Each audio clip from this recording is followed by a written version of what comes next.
சரியா, இந்த யுத்த நிறுத்தம் மேற்கொள்ளப்பட்டு அடுத்த 6 மணித்தியாலங்களிலேயே ஈரான் நாட்டால் முன்வைக்கப்பட்டிருக்கக்கூடிய மிக பிரதானமான கோரிக்கை ஒன்று நிராகரிக்கப்பட்டிருக்குது. இஸ்ரேல் நாட்டினுடைய பிரதமர் பெஞ்சமின் நெதன்யாகுவால தான் இந்த முக்கியமான தீர்மானம் வெளியிடப்பட்டிருக்குது. இதால மீளவும் இந்த யுத்த நிலைமைகள் அதிகரிக்கப்படலாம் என்று சொல்லப்பட்டிருக்குது. நேற்றைய தினம் பாகிஸ்தான் பிரதமர் அதே போல ராணுவ தளபதி மேற்கொண்டிருக்கக்கூடிய ஒரு முயற்சியின் பிரகாரம் அமெரிக்க ஜனாதிபதி டொனால்ட் ட்ரம்ப் அதே போல ஈரான் நாடுகளுக்கு இடையில 2 வார கால போர் நிறுத்தம், யுத்த நிறுத்தம் மேற்கொள்ளப்பட்டது. இதற்காக அமெரிக்க தரப்பில் இருந்து 15 அம்ச கோரிக்கைகளும் அதே போல ஈரான் தரப்பில் இருந்து நீங்கள் நிச்சயமாக எங்களுடைய கோரிக்கையை ஏற்றுக்கொள்ள வேணும் என்று சொல்லி 10 பிரதான அம்ச கோரிக்கைகளும் முன்வைக்கப்பட்டிருந்தது. இதுல இருந்த மிக முக்கியமான ஒரு விடயத்தை தான் இன்றைக்கு இஸ்ரேல் நாட்டினுடைய பிரதமர் பெஞ்சமின் நெதன்யாகு அவர்கள் நிராகரிச்சிருக்கிறார். இப்படி இருக்க இன்றைக்கு மிக அவசரமாக பிரித்தானியாவுடைய பிரதமர் கியர் ஸ்டார்மர் அவர்கள் வளைகுடா நாடுகளுக்கு ஒரு அவசர பயணத்தை மேற்கொண்டிருக்கிறார். இதற்கு பின்னணியிலையும் பல சர்ச்சையான கருத்துக்கள் முன்வைக்கப்பட்டுக் கொண்டிருக்குது. ஆக இப்ப இந்த நிமிடத்தில் இந்த யுத்த நிலைமைகள் எல்லாமே எப்படி இருக்குது, இந்த ஈரான் நாட்டால் முன்வைக்கப்பட்டிருக்கக்கூடிய 10 பிரதான அம்ச கோரிக்கைகளும் என்ன, அதுல எப்படியான சிக்கல்கள் எல்லாம் காணப்படுதுன்றதை பற்றி தான் இந்த காணொலியில விளக்கமா பார்க்க போறோம். என்ன விடயம் என்று சொன்னா, நேற்றைய தினம் இந்த ஈரான் அமெரிக்க யுத்தத்தினுடைய இறுதி நிலைமைகள் தொடர்ந்து கொண்டிருந்தது. இதுல அமெரிக்க ஜனாதிபதி டொனால்ட் ட்ரம்ப் அவர்களால இன்றைக்கு இரவு, அதாவது செவ்வாய்க்கிழமை இரவு 8 மணிக்கு பிறகு நாங்கள் ஈரான் நாட்டுக்கு மிக கடினமான ஒரு பாடத்தை கற்பிக்க போறோம், மிக முக்கியமாக அவர்களுடைய ஒரு நாகரிகமே அழிந்து போக வாய்ப்பு இருக்குது என்று சொல்லி அவருடைய ட்ரூத் சோசியல் ட்விட்டர் கணக்கின் மூலம் ஒரு பகிரங்கமான எச்சரிக்கையை விடுத்திருந்தவர். இதற்கு ஈரான் தரப்பாலையும் பலவிதமான பதில்கள் வெளியாகிறது. இருந்தாலும் அந்த இறுதி கட்ட தருணம், அதாவது 1 மணித்தியாலம் 2 மணித்தியாலம் என்று சொல்லி கடைசி 10 நிமிடங்கள் இருக்கேக்க பாகிஸ்தான் பிரதமரும் அதே போல அந்த நாட்டினுடைய ராணுவ தளபதி மேற்கொண்டிருக்கக்கூடிய ஒரு நீண்ட நாள் முயற்சியின் பலனாக இந்த 2 நாடுகளுமே யுத்த நிறுத்தத்துக்கு, போர் நிறுத்தத்துக்கு ஒப்புக்கொண்டிருந்தது. இது நீண்ட கால யுத்த நிறுத்தங்கள் கிடையாது, வெறும் 2 வாரங்கள் தான், 14 நாட்கள் தான் இந்த யுத்த நிறுத்தம் மேற்கொள்ளப்படும் என்று சொல்லியும் அதற்குள்ள ஒரு முழுமையான முடிவு எங்களுக்கு வேணும் என்று சொல்லி அமெரிக்க தரப்பால 15 அம்ச கோரிக்கைகள் முன்வைக்கப்பட்டிருந்தது. அதே நேரம் ஈரான் தரப்பால 10 அம்ச பிரதானமான கோரிக்கைகள் சொல்லப்பட்டிருந்தது. ஒருவேளை இந்த கோரிக்கைகள்ல ஏதாவது ஒன்று நிறைவேற்றப்படாட்டிக்கும் இந்த யுத்த நிறுத்தம் மேற்கொள்ளப்படாத தாக்குதல்கள் மீண்டும் ஆரம்பமாகும் என்று சொல்லி ஈரான் நாட்டால கடினமான ஒரு எச்சரிக்கையும் பிறப்பிக்கப்பட்டிருந்தது. அப்படி அந்த முதலாவது கோரிக்கை என்னன்னு சொன்னா, இப்ப இந்த ஈராக், லெபனான், ஜேமன் நாடுகளில் நடைபெற்றுக் கொண்டிருக்கக்கூடிய இந்த போர்கள் எல்லாமே முழுமையாக உடனடியாக முடிவுக்கு கொண்டு வர வேண்டும். அதை விட இனிவரும் காலங்கள், அதாவது இன்றைக்கு நாளைக்கு அடுத்த வருஷம் என்றெல்லாம் கிடையாது, இனி எப்பவுமே ஈரான் நாட்டின் மேல எந்த ஒரு தாக்குதல்களும் மேற்கொள்ளப்படாது, அதாவது போர்கள் செய்யப்படாது என்று சொல்லி அமெரிக்காவால அதே போல உலக நாடுகளால் உறுதியளிக்கப்பட வேண்டும் என்று சொல்லி ஈரான் ஒரு பிரதானமான கோரிக்கையை முன்வச்சிருக்குது. இதுல பல நாடுகள் சம்பந்தப்பட்டிருக்கிறபடியா, அதாவது இந்த லெபனான் மேல தாக்குதலை மேற்கொள்ளக்கூடிய இஸ்ரேல் நாடு மிக முக்கியமான பங்கு வகிக்கிறபடியா இன்றைக்கு இது மிக பலமான சர்ச்சைகளை ஏற்படுத்தியிருக்குது. அதே போல இரண்டாவது கோரிக்கை இந்த ஹோர்முஸ் நீரிணை, அதாவது இப்ப மிகப்பெரிய சிக்கல்களை உருவாக்கி இருக்கக்கூடிய இந்த ஹோர்முஸ் நீரிணைய ஏதாவது ஒரு கப்பல் கடந்து போக போகுது என்று சொன்னா அந்த கப்பல்கிட்ட இருந்து எங்களுக்கு கட்டணங்கள் வழங்கப்பட வேண்டும். இவ்வளவு காலமே அந்த ஹோர்முஸ் நீரிணையை இந்த கப்பல்கள் எல்லாமே இலவசமாகத்தான் பயன்படுத்தி கொண்டிருந்தது. ஆனா இனி வரும் காலத்திலே அது சாத்தியமாகாது. இனிமேல் அந்த கப்பல் ஒன்று அந்த ஹோர்முஸ் நீரிணையை கடந்து செல்ல போகுது என்று சொன்னா அந்த கப்பல்கிட்ட இருந்து எங்களுக்கு கட்டணங்கள் வழங்கப்பட வேண்டும். இதை நாங்கள் இப்ப யுத்தத்தால் பாதிக்கப்பட்டிருக்கக்கூடிய நாடு என்ற அடிப்படையில் எங்களுடைய மீள் கட்டமைப்பு வசதிக்காகவும் அதே போல ஓமன் நாட்டுக்கும் இதிலிருந்து நாங்கள் ஒரு பங்கை வழங்க போறோம் என்று சொல்லி இன்றைக்கு ஈரான் நாடு சொல்லி இருக்குது.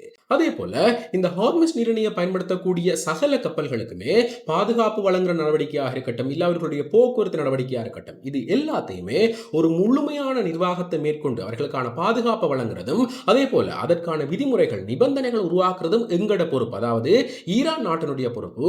இதற்குள்ள வேற எந்த நாடுகளும், முக்கியமாக அமெரிக்கா தலையிடக்கூடாது என்று சொல்லி இன்னும் ஒரு கோரிக்கையும் முன்வைக்கப்பட்டிருக்குது.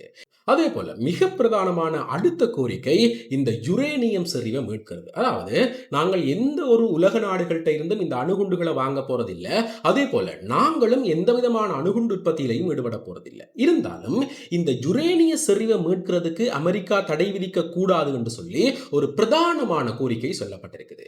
இதால இந்த நாங்கள் யுரேனியம் செறிவுகளை வச்சுக்கொண்டு வேறு வகையான உற்பத்திகளுக்கு அதை பயன்படுத்த போறோமே தவிர அதை ஒருபோதும் நாங்கள் அணுகுண்டு தயாரித்தலுக்கு பயன்படுத்த மாட்டோம், அதே போல வேறு நாடுகள்கிட்ட இருந்தும் நாங்கள் அணுகுண்டுகளை பெற்றுக்கொள்ள மாட்டோம் என்று சொல்லி ஒரு உறுதியை இன்றைக்கு ஈரான் தரப்பால சொல்லப்பட்டிருக்குது.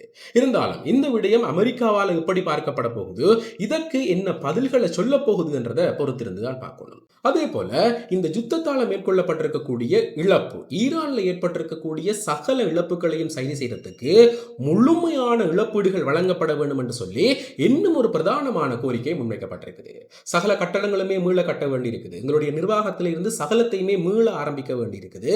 இதற்காக முழுமையான இழப்பீடு, அதாவது 100% இழப்பீடு அமெரிக்கா இஸ்ரேல் தரப்பால் வழங்கப்பட வேண்டும் என்று சொல்லி இன்னும் ஒரு பிரதானமான கோரிக்கையும் முன்வைக்கப்பட்டிருக்குது.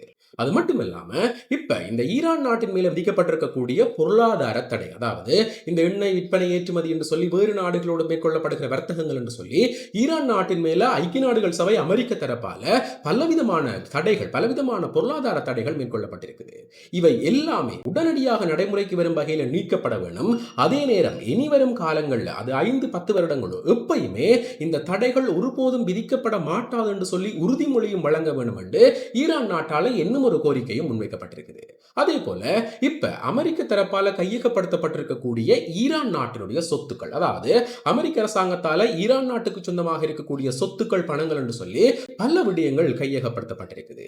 அவை எல்லாமே மீளவும் ஈரான் நாட்டுக்கு திருப்பி அனுப்பப்பட வேண்டும், அதாவது கையளிக்கப்பட வேண்டும். இதற்குள்ளேயும் அமெரிக்கா எந்த விதமான தடைகளையும் மேற்கொள்ள கூடாது என்று சொல்லி அடுத்த மிக பிரதானமான ஒரு கோரிக்கையும் முன்வைக்கப்பட்டிருக்குது. உண்மையிலேயே சகல கோரிக்கைகளுமே இதை நிறைவேற்றுவதில் பலவிதமான சிக்கல்கள் காத்திருக்குது. ஒரு சில விடயங்கள் உலக நாடுகளோட கலந்து ஆலோசனை செய்ய வேண்டிய விடயங்கள் என்று சொல்லி ஆரம்பத்தில் அமெரிக்கா சொல்லியிருந்தாலும் கூட இது எப்படியான ஒரு முடிவு எட்டப் போகுது என்றதை பொறுத்திருந்து தான் பார்க்கணும். இப்படி இருக்கேதான் இன்றைக்கு இஸ்ரேல் தரப்பால என்ன சொல்லப்பட்டிருக்கு, அதாவது இஸ்ரேலுடைய பிரதமர் பெஞ்சமின் நெதன்யாஹூ என்ன சொல்லியிருக்கிறார் என்று சொன்னா, இந்த யுத்த நிறுத்த ஒப்பந்தங்கள் எல்லாமே சரி, அமெரிக்கா மேற்கொண்ட இந்த செயற்பாடுகளுக்கு நாங்கள் தலைவணங்குறோம். இருந்தாலும் ஈரான் நாடு சொல்லியிருக்கிறது போல இந்த லெபனான் மேல நாங்கள் தாக்குதல் மேற்கொள்ளாம இருக்க மாட்டோம், இந்த தாக்குதல்கள் தொடர்ச்சியாக நடைபெறும் என்று இஸ்ரேல் நாட்டினுடைய பிரதமர் பெஞ்சமின் நெதன்யாஹூ அவர்கள் சொல்லியிருக்கிறார். பார்க்க போனா ஈரான் நாட்டால முன்வைக்கப்பட்டிருக்கக்கூடிய கோரிக்கைகள்ல முதலாவது பிரதான கோரிக்கையாகவே இந்த லெபனான் மேல தாக்குதல் மேற்கொள்ளப்பட வேண்டாம் என்றுதான் சொல்லப்பட்டிருந்தது.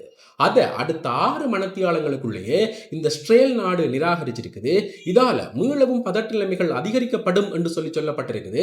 என்ன நடக்கப்பட போகுது என்றதை பொறுத்திருந்து தான் பார்க்கணும். வருகிற வெள்ளிக்கிழமை, அதாவது ஏப்ரல் 10ஆம் தேதி பாகிஸ்தானில் இருக்கக்கூடிய இஸ்லாமாபாத் நகர்ல இந்த 3 நாடுகளுக்கும், அதாவது அமெரிக்கா, இஸ்ரேல், அதே போல ஈரான், இந்த 3 நாடுகளுக்கும் இடையில பேச்சுவார்த்தைகள் ஆரம்பமாக போகுது. பாகிஸ்தான் தான் இதற்கு நடுநிலைமை வகிக்கிறதால இங்க எப்படியான ஒரு யுத்த நிறுத்தம் மேற்கொள்ளப்பட போகுது, அதாவது இந்த உடன்படிக்கைகள்ல எவையெல்லாம் ஏற்றுக்கொள்ளப்பட போகுது, இது எப்படியான அடுத்த கட்ட நகர்வை காண்பிக்க போகுது என்றதை பொறுத்திருந்து தான் பார்க்கணும்.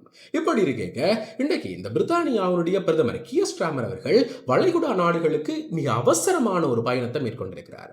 முதற்கட்டமாக இந்த யுத்த நிறுத்தத்தை நான் வரவேற்கிறேன் என்று சொல்லி ஒரு கருத்து வெளியிட்டிருக்கக்கூடிய இவர் இது பற்றி கலந்துரையாடுறதுக்காக அங்க மேற்கொள்ளப்பட்டிருக்கக்கூடிய இழப்புகள், ஒவ்வொரு நாடுகளிலும் இருக்கக்கூடிய அச்சுறுத்தல்கள் என்று சொல்லி இது எல்லாத்தையுமே முழுமையாக சரி செய்கிற ஒரு பங்கு தங்களுக்கு இருக்கணும் என்று சொல்லி இன்றைக்கு ஒரு பயணத்தை மேற்கொண்டிருக்கிறார். இதற்கு பின்னணியில் இன்றைக்கு பல சர்ச்சையான கருத்துக்கள் சமூக ஊடகங்களை ஆட்கொண்டிருக்குது. பிரதானமாக இந்த ஐக்கிய நாடுகள் சபையால இந்த ஈரான் நாட்டிட்ட இருந்து ஹோர்முஸ் நீரிணையை மீட்டு திறக்கிறதுக்கான ஒரு உடன்படிக்கை கொண்டு வரப்பட்டிருக்குது. இதற்கு ஆதரவாக, அதாவது ஈரான் நாட்டிட்ட இருந்து இந்த ஹோர்முஸ் நீரிணையை மீட்கிறதுக்கு ஆதரவாக 11 நாடுகள் வாக்களித்த நிலையில சைனாவும் ரஷ்யாவும் தங்களுடைய வீட்டோ அதிகாரத்தை பயன்படுத்தி கொண்டு இந்த உடன்படிக்கையை ஒன்றுமே இல்லாமல் செய்திருக்கிறார்கள். உண்மையிலேயே இது ஒரு பக்கம் பலவிதமான விவாதங்களுக்கு உட்படுத்தப்பட்டுக் கொண்டிருக்கிறது. இது சரியா, அதாவது சைனாவும் ரஷ்யாவும் செய்தது சரியா என்று சொல்லி கேட்கதான். இதற்கு முன்னுக்கு இந்த காசா மேல இஸ்ரேல் நாடு தாக்குதல்களை மேற்கொண்டிருக்கும் போது அந்த தாக்குதல்களை நிறுத்துறதுக்காகவும் ஒப்பந்தங்கள், உடன்படிக்கைகள் கொண்டு வரப்பட்டது. ஆனா அந்த சகல விடயங்களையும் மிக அவசரமாக அமெரிக்க அரசாங்கமும் தன்னுடைய வீட்டோ அதிகாரத்தை பயன்படுத்தி நிராகரிச்சிருந்தது. இதால பல லட்சக்கணக்கில், பல ஆயிரக்கணக்கில் குழந்தைகளும் உயிரிழந்திருந்தவர்கள். உண்மையிலேயே இப்ப இந்த போர் நிறுத்தங்களை மேற்கொண்டிருக்கக்கூடிய அமெரிக்கா சொல்கிற பதில், நாங்கள் வெற்றிகரமாக இந்த ஹார்முஸ் நீரிணையை திறந்திருக்கிறோம், இதால இந்த சகல கப்பல் போக்குவரத்துகளுமே மேற்கொள்ளப்படலாம், இதால இந்த எண்ணெய் விலையில இருந்து பொருளாதார நெருக்கடிகள் எல்லாமே படிப்படியாக குறைவடைய தொடங்கி இருக்குது என்று சொல்லி ஒரு வெற்றி வீரனாக இன்றைக்கு அமெரிக்க டொனால்ட் ட்ரம்ப் தன்னைத்தானே காண்பிச்சிருக்கிறார். ஆனா பார்க்க போனா இதற்கு முன்னுக்கு, இந்த யுத்தம் மேற்கொள்ளப்படுறதுக்கு முன்னுக்கு இருந்த நிலைமை தான் இப்ப நாங்கள் எதிர்பார்த்து கொண்டிருக்கிற ஒரு நிலைமையாக இருந்தது.